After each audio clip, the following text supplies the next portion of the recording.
ನಮಸ್ಕಾರ ಸ್ನೇಹಿತರೆ.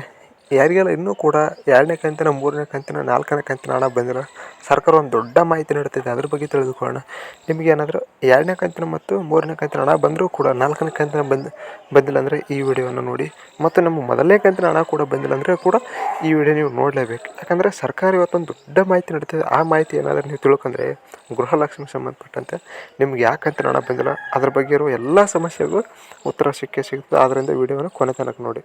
ಬನ್ನಿ ಸ್ನೇಹಿತರೆ, ಈಗ ವಿಡಿಯೋವನ್ನು ಸ್ಟಾರ್ಟ್ ಮಾಡೋಣ. ಒಂದು ಸಣ್ಣ ರಿಕ್ವೆಸ್ಟ್ ಏನಂದರೆ, ವಿಡಿಯೋ ಸ್ಟಾರ್ಟ್ ಮಾಡೋಣ ಅದಕ್ಕಿಂತ ಮೊದಲು ಯಾರೆಲ್ಲ ಚಾನಲನ್ನು ಸಬ್ಸ್ಕ್ರೈಬ್ ಮಾಡಿಲ್ಲ ಪ್ಲೀಸ್ ಚಾನಲ್ನ ಸಬ್ಸ್ಕ್ರೈಬ್ ಮಾಡಿ ಮತ್ತು ಲೈಕ್ ಮಾಡಿ. ನಿಮ್ಗೆ ಯಾವ ಕಂತಿನ ಹಣ ಪೆಂಡಿಂಗ್ ಇದೆ ಅಂದರೆ ಯಾವ ಕಂತಿನ ಹಣ ನಿಮಗೆ ಬಂದಿಲ್ಲ ಅವರು ಪ್ಲೀಸ್ ಕಮೆಂಟ್ ಮೂಲಕ ನಿಮ್ಮ ಜಿಲ್ಲೆ ಯಾವುದು ಮತ್ತು ಯಾವ ಕಂತಿನ ಹಣ ಬಂದಿಲ್ಲ ಅಂತ ಕಮೆಂಟ್ ಮಾಡಿ. ಈಗ ಬನ್ನಿ ಸ್ನೇಹಿತರೆ, ವಿಡಿಯೋವನ್ನು ಸ್ಟಾರ್ಟ್ ಮಾಡೋಣ. ನೋಡಿ ಸ್ನೇಹಿತರೆ, ಯಾರಿಗೆಲ್ಲ ಇನ್ನೂ ಕೂಡ 1, 2, 3, 4 ಕಂತಿನ ಹಣ ಬಂದಿಲ್ಲ ಸರ್ಕಾರ ಮಾಹಿತಿ ನೀಡುತ್ತಿದೆ. ನೀವು ಕ್ಯಾಂಪಿಗೆ ಖಂಡಿತವಾಗಿ ಅಟೆಂಡ್ ಆಗಲೇಬೇಕು. ಇದು ಮೊದಲನೇ ಕಂತಿನ ಹಾಗೂ 4ನೇ ಕಂತಿನ ಒಂದು ಕಂತಿನ ನಮ್ಗೆ ಹಣ ಬಂದಿಲ್ಲ ಅನ್ನೋರಿಗೆ ಮೊದಲದಾಗಿರುವಂಥ ಪರಿಹಾರ.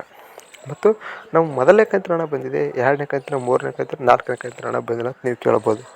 ನೋಡಿ ಸ್ನೇಹಿತರೆ, ಯಾರಿಗೆಲ್ಲ ಮೊದಲನೇ ಕಂತಿನ ಹಣ ಬಂದಿದೆ, ನಂತರ 3 ಕಂತಿನಗಳು ಅಂದರೆ ಮೊದಲನೇ ಕಂತಿನ ಬಂದಿದೆ, ಆಮೇಲೆ 2ನೇದು 3ನೇದು ಮತ್ತು 4ನೇದು ನಮಗೆ ಬಂದಿಲ್ಲ ಅನ್ನೋರು ನೀವೇನು ಮಾಡ್ಬೇಕಂದ್ರೆ, ನೀವು ಖಂಡಿತವಾಗಿ ಎಲ್ಲ ಡಾಕ್ಯುಮೆಂಟ್ಸ್ ಕರೆಕ್ಟ್ ಇವೆ ಇಲ್ಲ ಅಂತ ಚೆಕ್ ಮಾಡ್ಕೋಬೇಕು. ಯಾಕಂದರೆ ನೀವು ಅಪ್ಲಿಕೇಶನ್ ಹಾಕಿದಾಗ ಎಲ್ಲ ಕರೆಕ್ಟ್ ಇರ್ತವೆ.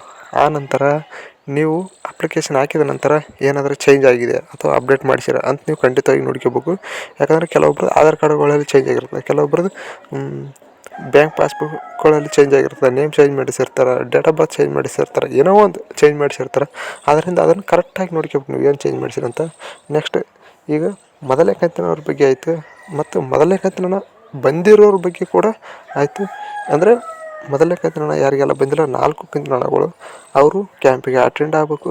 ಮತ್ತು ಮೊದಲನೇ ಕಂತಿನ ಹಣ ಬಂದರೂ ಕೂಡ ನೆಕ್ಸ್ಟ್ 3 ಕಂತುಗಳ ಹಣ ಬಂದಿಲ್ಲ ಅವರು ಕೂಡ ಈಗ ಹೇಳಿದಂಥ ಕೆಲಸ ಮಾಡಬೇಕು. ನೆಕ್ಸ್ಟ್ ನಮಗೆ 1 ಮತ್ತು 2ನೇ ಕಂತಿನ ಹಣ ಬಂದಿದೆ ಮತ್ತು 3 ಮತ್ತು 4ನೇ ಕಂತಿನ ಹಣ ಪೆಂಡಿಂಗ್ ತೋರಿಸ್ತಾ ಇದೆ. ಆದರೆ ಕಮ್ಮಿಂಗ್ ಸೂನ್ ಅಂತ ತೋರಿಸ್ತಾ ಇದೆ ಅಂತ ಭಾಳಷ್ಟು ಜನ ಕಮೆಂಟ್ ಮಾಡ್ತಿದ್ರು. ನೋಡಿ ಸ್ನೇಹಿತರೆ, ಈ ರೀತಿ ಯಾಕೆ ತೋರಿಸ್ತಿದೆ ಅಂದರೆ, ಸರ್ಕಾರ ಮೊದಲೇ ತಿಳಿಸಿದೆ, ನಾವು ಒಂದೇ ಸರ್ತಿಗೆ ಎಲ್ಲರಿಗೂ ಅಮೌಂಟ್ ರಿಲೀಸ್ ಮಾಡೋದಿಲ್ಲ. ಯಾರಿಗೆಲ್ಲ 3ನೇ ಕಂತಿನ ಹಣ ಬಂದಿದೆ ಅವ್ರಿಗೆ ಖಂಡಿತವಾಗಿ 4ನೇ ಕಂತಿನ ಹಣ ಬಂದೇ ಬರ್ತದೆ. ಯಾರಿಗೆಲ್ಲ ಇನ್ನೂ ಕೂಡ 3ನೇ ಕಂತಿನ ಹಣ ಬಂದಿಲ್ಲ ಅವರು ಖಂಡಿತವಾಗಿ ಕಾಯಲೇಬೇಕು. 3ನೇ ಕಂತಿನ ಹಣ ಬಂದ ನಂತರ 4ನೇ ಕಂತಿನ ಹಣ ಹಾಕ್ತೀವಿ, ಅಥವಾ 3 ಮತ್ತು 4ನೇ ಕಂತಿನ ಹಣ ಒಟ್ಟಿಗೆ ಹಾಕ್ತೀವಿ ಅಂತ ಸರ್ಕಾರ ಮಾಹಿತಿ ನೀಡ್ತದೆ.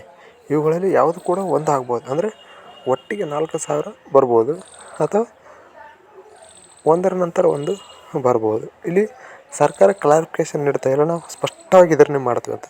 ಆದ್ದರಿಂದ ನೀವು ಯಾರಿಗೆಲ್ಲ 3ನೇ ಕಂತಿನ ಮತ್ತು 4ನೇ ಕಂತಿನ ಹಣ ಬಂದಿಲ್ಲ ಅವ್ರು ಕಾಯಲೇಬೇಕು. ಯಾಕಂದ್ರೆ ಸರ್ಕಾರನ ಮಾಹಿತಿ ಕರೆಕ್ಟ್ ನೀಡ್ತಾ ಇಲ್ಲ ಅಂದರೆ ನಾವು ಯಾವ ರೀತಿ ಮಾಹಿತಿ ಕೊಡೋದು. ಈಗ ಮೊದಲನೇ ಕಂತಿನ ಮತ್ತು 2ನೇ ಕಂತಿನ ಹಣ ಬಂದಿರೋರಿಗೆ 3ನೇ ಕಂತಿನ ಮತ್ತು 4ನೇ ಕಂತಿನ ಹಣ ಖಂಡಿತವಾಗಿ ಬರ್ತದೆ. ಆದರೆ ಸ್ವಲ್ಪ ದಿನ ಟೈಮ್ ಹಿಡಿತದೆ ಅಷ್ಟೇ. ಮುಂದಿನ ವಿಡಿಯೋದಲ್ಲಿ ಹೆಚ್ಚಿನ ಮಾಹಿತಿಯೊಂದಿಗೆ ಸಿಗೋಣ. ಅಲ್ಲಿವರೆಗೂ ನಮಸ್ಕಾರ.